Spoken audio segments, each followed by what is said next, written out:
минути за урбаните вести. Добро дојдовте. Наскоро започнува новогодишното украсување на градот. Како ќе биде украсено Скопје, ќе дознаете веднаш по генералната најава. Останете со нас. Во декември ќе се роди Божикно село на плоштадот во Скопје. Пушењето и загадениот воздух најголеми ризик фактори за појава на ХОБ. Градинките во Скопје со прочистувачи за воздух се борат против аерозагадувањето. Отворено првото Роса школо за родителство. На градскиот плоштад во Скопје ќе биде организирана предновогодишна атмосфера, каква што немало досега во градот. Како што истакна градоначалникот Петре Шилегов, во декември ќе се роди Божикно село на плоштадот во Скопје. Ќе бидат поставени 60 зимски кукички кои ќе понудат на присутните најразлични активности за сите возрасти. Богата и несекојдневна новогодишна програма најави градоначалникот на град Скопје Петре Шилегов. Како што изјави тој, во декември ќе се роди Божикно село на плоштадот во главниот град. Како дел од предновогодишната атмосфера во градот, на плоштадот ќе бидат поставени околу 60 зимски кукички во кои ќе се случуваат разновидни активности за секоја возраст. Ќе бидат задоволени сите вкусови, од најмладите до највозрастните граѓани, а на средината на Божикното село ќе биде поставена големата новогодишна елка. Од следната недела ќе почне и украсувањето на градот, така што ќе се создаде вистинска предновогодишна атмосфера.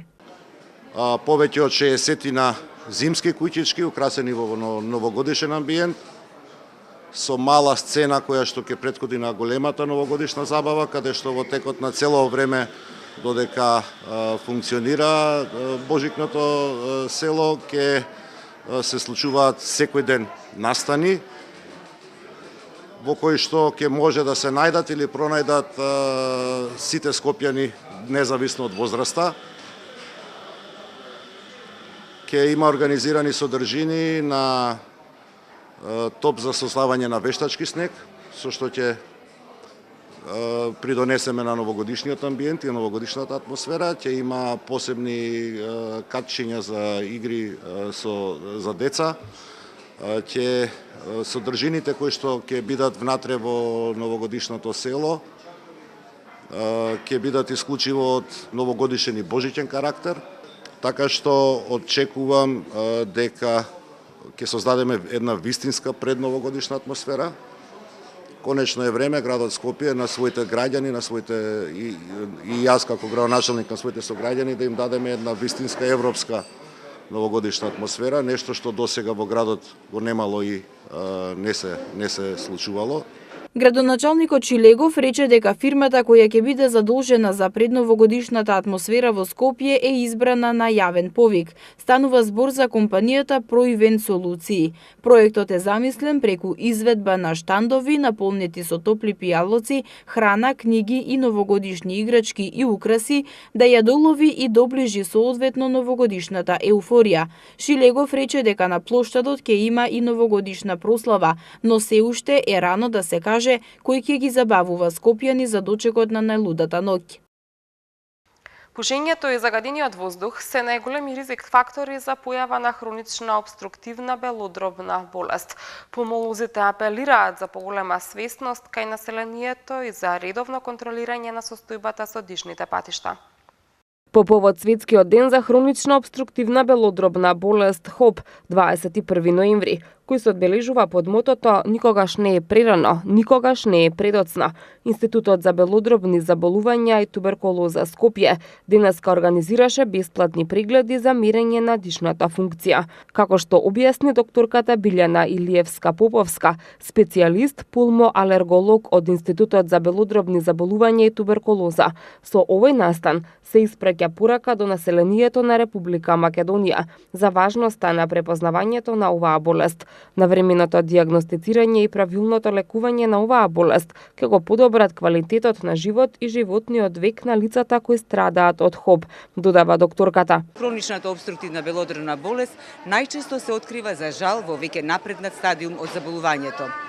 Ова е, реков, една глобална иницијатива, така да денеска речиси повеќе од 50 земји во светот го одбележуваат овој ден со цел да на пошироката јавност го става до значењето за хроничната обструктивна белодробна болест и да ја подигнат свесноста за ова заболување, а при тоа да се придонесе за нејзина превенција и за нејзино подобро лекување. Со таа цел, Институтот за белодробни заболувања и туберкулоза и Сдруженијето на пневмофтизиолозите на Република Македонија денеска овде во просториите на Capitol Mall организира акција за бесплатни мерења на дишната функција на граѓаните кои што овде поминуваат, со цел да им овозможи да преку пополнување на прашалник и преку спирометриски тестирања се одреди, сега не целосно, меѓутоа делумно, нивната белодробна функција и белодробниот капацитет. На крајот, граѓаните ќе добијат медицинска белешка со која што можеби ќе имаат наод дека нивната функција е сосема во ред, а можеби ќе добијат совет дека треба да се јават во некоја од пулмолошките установи, каде што ќе бидат направени понатамошни испитувања со цел точно да се установи за што се работи кај овие пациенти. Докторката Поповска од институтот исто така вели дека најголемите ризик фактори за појава на ХОП се пушењето и штетните материи од загадениот воздух. Смета дека овие промени што настануваат како дефинитивни промени во белодробието се резултат пред се на надворешни честички што ги вдишуваме преку воздухот, а тоа се значи штетни влијанија од надворешната средина. Пушењето се смета како ризик фактор број 1 во настанувањето на ова заболување, иако, како што споменав, и други фактори играат улога, а пред се изложеноста на загаден воздух во затворени простории, како изложеност на загаден воздух на отворени простории, професионална експозиција на одредени штетни гасови и материи, чести респираторни инфекции во детството и секако дека и генетската предиспозиција има свое значење и улога кој од кое заболување нели ќе се разболи во текот. Пулмолозите препорачуваат сите кои се во можност да направат медицинска проверка, без разлика на возраста и животните навики. Градинките во Скопје со прочистувачи за воздух се борат против аерозагадувањето. Дел од градинките се целосно опремени со прочистувачи, додека други имаат обезбедено само за просториите каде се сместени најмалите деца. Апелираат и до општествено одговорните компании да помогнат во обезбедувањето на прочистувачи за воздух за сите деца. Штетното влијание кое загадениот воздух го има врз здравјето е тема која секојдневно се актуализира. Граѓаните бараат краткорочни мерки кои ќе дадат видлив резултат за брзо време. Од друга страна, институциите бараат трпение од населението, со изговор дека ова е проблем кој бара повеќе годишно третирање. Но ние немаме време. Се поголем е бројот на деца, но и возрастни, кои ги полнат клиниките, како последица од секојдневното дишење канцероген воздух. Во обид да се заштитат, граѓаните почнаа масовно да купуваат маски за заштита од загадувањето и прочистувачи на воздух. Во акцијата за заштита на најмалите, дел од скопските општини почнаа да набавуваат прочистувачи за воздух. Децата кои се згрижени во детските градинки на територија на општина Аеродром од оваа учебна година дишат почист воздух. Имено од општината добивме информација дека секоја занимална во секоја од градинките е опремена со прочистувачи. И децата од Киселавода од неодамна дишат чист воздух, барем додека се во градинка. Од оваа скопска општина информираат дека градинката Весели цветови со сите нејзини клонови е опремена со 35 прочистувачи на воздух, колку што има занимални во истата, додека во градинката 8 март има инсталирано 42 прочистувачи на воздух. Прочистувачи на воздух има и во градинките во останатите општини, но недоволно. Се чекаат донации од компании или институции за да се обезбедат потребните прочистувачи. Така, например, во градинката Мајски цвет во Газибаба има набавено 17, а потребни се вкупно 40, додека во градинката Детска радост има само 10 прочистувачи за групите со најмали деца. Општина Карпаш набавката за прочистувачи ја започна уште минатата година, но како што велат оттаму, овој проект се уште не е финиширан. Од општината упатуваат апел до општествено одговорните компании да помогнат во набавката на прочистувачите. Додека пак општина Бутел има набавено прочистувачи за јасли, а нивното предавање во употреба до градинките се очекува до крајот на неделава. Дел од општините веќе најавија дека откако ќе се набават прочистувачите на воздух за секоја занимална во градинките, ќе почнат да ги опремуваат и основните училишта, со цел да им се овозможи еднаков третман на сите деца. Денеска официјално беше отворено првото Роса школо за родителство во поликлиниката Јане Сандански во Скопје. Од денеска па натаму, идните родители ќе може да се едуцираат и да се охрабрат за одговорно и успешно родителство, но и да се едуцираат за секојдневните предизвици, што ги носат нивните нови улоги. Во рамки на партнерскиот проект на Пивара Скопје и Министерството за здравство денеска официјално беше отворено првото Роса школо за родителство во поликлиниката Јане Сандански во Скопје. Овие Роса школи се наменети за сите идни родители и членови на нивните семејства, со цел да се охрабрат за одговорно и успешно родителство, но и да се едуцираат како да се справат со секојдневните предизвици, што ги носат новите нивни улоги. На отворањето на школото за родителство присуствуваше и министерот за здравство Венко Филипче, кој се заблагодари за инвестицијата, која ќе дава сервис за идните родители и членовите на нивните семејства. Министерот Филипче додаде дека со овој проект ќе се обезбеди експертска помош и стручен кадар, што ќе работат во сите 3 Роса школи. Благодарение на ова инвестиција, ние сега ќе имаме можност да дадеме сервис кој што нашите граѓани го немаат до сега, а тоа се сервиси кои што не учат на некој начин како да бидеме родители. Дополнително би сакал да навестам дека ќе го зајакнеме капацитетот на здравствените домови во смисла на тоа да бидат пунктови кои што ќе има дежурни педијатриски сервиси. Сето тоа со цел да се намали огромниот притисок кој што го имаме кон педијатриската клиника и да се олесни работата. Планираме да ги ангажираме и матичните гинеколози, искрено се надевам дека ќе излезат пресрет и дека ќе го најдеме заедничкиот модел на соработка. Директорот на Здравствен дом Скопје Злате Мехмедовиќ истакна дека во школото ќе работат педијатар, гинеколог, акушер и патронажна сестра, кои низ работилница ќе презентираат за грижата на родилките, како треба да се води бременоста, ќе се едуцираат за начинот на кој треба да се одвива породувањето и слично. Важно е да повикаме сите родители да ги користат услугите кои што ќе бидат дадени во оваа школа за родителство, затоа што на тој начин ќе можат да ги напредат своите знаења и полесно да се справат со предизвиците кои што ги носи родителството и во пренаталниот и во постнаталниот период. И благодарам на Пивара за ангажманот и за нивната иницијатива и понатаму да продолжуваат да отварат школи за родителство во Република Македонија. Генералниот директор на Пивара Скопје Владимир Косиер рече дека со оглед на тоа што станува збор за долгорочен проект, до крајот на годината планираме отварање на уште 2 вакви школи и тоа во Битола и Гостивар. Ово е само еден од школите што ќе подобри положбата на младите родители, а и на здравството воопшто. И сакам да искористам ова прилика да ги повикам сите мајки и сите членови на нивните семејства во иднина да ги користат поволностите од Роса Центарот за родителство. Ова е еден од гестовите што Пивара Скопје ги прави за да инвестира во општеството кој што ги користи низите производи. Друштво коме успешно постоje. Проектот Роса школо за родителство е резултат на 6-месечната кампања преку која беше издвоен по 1 денар од секое продадено шише вода Роса од 1,5 литар, а средствата беа наменети за комплетно реновирање и опремување на 3 простории во здравствените институции, наменети за Роса школите за родителство. Градежни екипи на општина Ѓорче Петров интензивно работат на подобрување на патната инфраструктура во општината. Покрај тоа се работи и на обнова на уличното осветлување.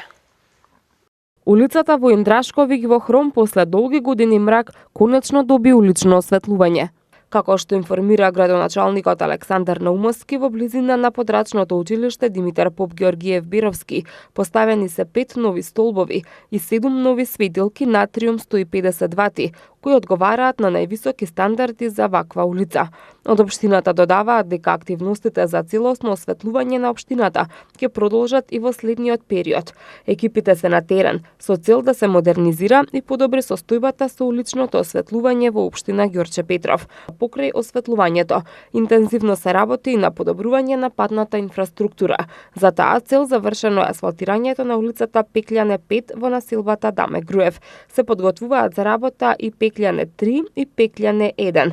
Поради неповолните временски услови, можно е и кратко пролонгирање на асфалтирањето онаму каде што се работи, но општинарите апелираат за трпение кај граѓаните. По асфалтирањето на овие улици, градежните екипи ќе продолжат да интервенираат и на останатите инфраструктурни критични точки, зашто ќе бидат обезбедени средства при креирање на буџетот за 2019 година, информираат од општина Ѓорче Петров.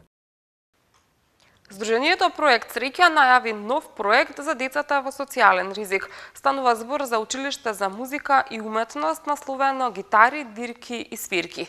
Од Сдруженијето го најавуваат и веќе познатиот проект И јас сум Дедо Мраз, во кој очекуваат вклучување на голем број граѓани, кои на децата од ранливите категории ќе им овозможат новогодишно расположение. Гитари, дирки и свирки ќе биде првото училиште за музика и уметност во земјава, кое е наменето само за деца и млади во социјален ризик, каде децата ќе можат да го изучуваат инструментот или ликовната уметност, зависно што ќе одберат, и тоа за нив да биде сосема бесплатно. Станува збор за проект на Сдруженијето Проект Среќа, од каде апелираат до сите компании да ги поддржат во сите нивни активности, како вистински би можеле на сите деца со помалку можности да им го овозможат квалитетот на живење, едукација и подобностите кои останатите деца ги имаат. Проект Среќа е здружение кое се фокусира на работа на проекти за деца со помалку можности, а ова е еден од новите проекти за 2019 година. Од здруженијето го најавуваат и веќе познатиот проект И јас сум Дедо Мраз, во кој очекуваат вклучување на голем број граѓани, кои на децата од ранливите категории ќе им овозможат новогодишно расположение.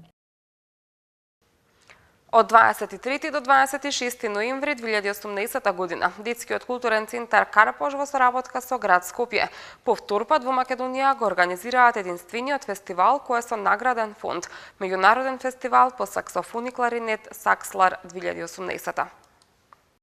Од 23 до 26 ноември 2018 година, Детскиот културен центар Карпош во соработка со град Скопје по втор пат во Македонија го организираат единствениот фестивал кој е со награден фонд, меѓународен фестивал по саксофон и кларинет Сакслар 2018. По втор пат во Скопје и Македонија ќе се одржи меѓународен надпревар за саксофон и кларинет во сите ученички, средношколски и студентски категории, како и мастер часови. Надпреварите ќе се одржуваат во сабота и недела во просториите на ДКЦ Карпош од 9 до 15 часот. Членови на жирито оваа година се светски прочуените саксофонисти и кларинетисти Стојан Димов, Велјко Кленковски, Драган Сремец, Жан-Мишел Бертели, Горгиос Лугеридис и Нинослав Димов. За победниците се предвидени вредни награди. Исто така, на задоволство на скопската публика, ќе се одржат два концерти кои ќе бидат од хуманитарен карактер. Првиот концерт ќе се одржи на 23 ноември во 20 часот во просториите на Факултетот за музичка уметност, на кој настап ќе имаат странските и домашните гости, додека пак на 24 ноември во камерната сала на Македонската филхармонија, каде што настапите на изведувачите ќе бидат придружувани од Дино и Мери на пијано. Регионалниот центар за управување со кризи за утре најавува прекин во електричната енергија во дел од општините Центар, Аеродром, Сарај и Студеничани. Утре без електрична енергија ќе останат дел од општините Центар, Аеродром, Сарај и Студеничани, како што соопшти Регионалниот центар за управување со кризи на град Скопје по известување од Ева на Македонија. Во периодот од 8:30 до 15 часот и 30 минути без електрично напојување ќе бидат корисниците од улицата Димитар Пандилов, објектите со броевите 1, 2, 3, 3А, 4, 4А, 5, 7 и 9, улицата Питу Гули, амбасадата на Полска и околните објекти на улица Питугули во општина Центар. Во периодот од 9 до 15 часот дел од корисниците од улиците во Долно и Горно Лисиче исто така ќе останат без струја, а без струја од 9 до 15 часот ќе биде и кафеаната Лезет, улицата Страшо Пинџур, броевите 4, 6, 8, 10, 12, булеварот Кузман Јосифовски Питу, броевите 4, 6 и 8 во општина Аеродром. Од 9 до 15 часот без струја ќе бидат корисниците од улиците 4, 6 и 7 во село Батинци во општина Студеничани, а во периодот од 9 до 15 часот без струја ќе бидат корисниците од месната индустрија УК Комерц, кланицата Вилан и дел од село Љубин во општина Сарај. Во оваа општина без струја утре ќе бидат и корисниците на дел од селото Рашче. Денеска имавме врнежливо време со температура до 12 степени. Утре времето ќе биде претежно облачно со температура до 11 степен. Во петок имаме повторно 11 степени, а за во сабота и недела се најавува температура од 10 степени. Ова беше и последната информација која што ја подготвивме за ова издание на Урбаните вести. Ви благодарам за вниманието и не заборавајте редовно да ја посетувате нашата веб страна mtm.mk. Од мене довидување.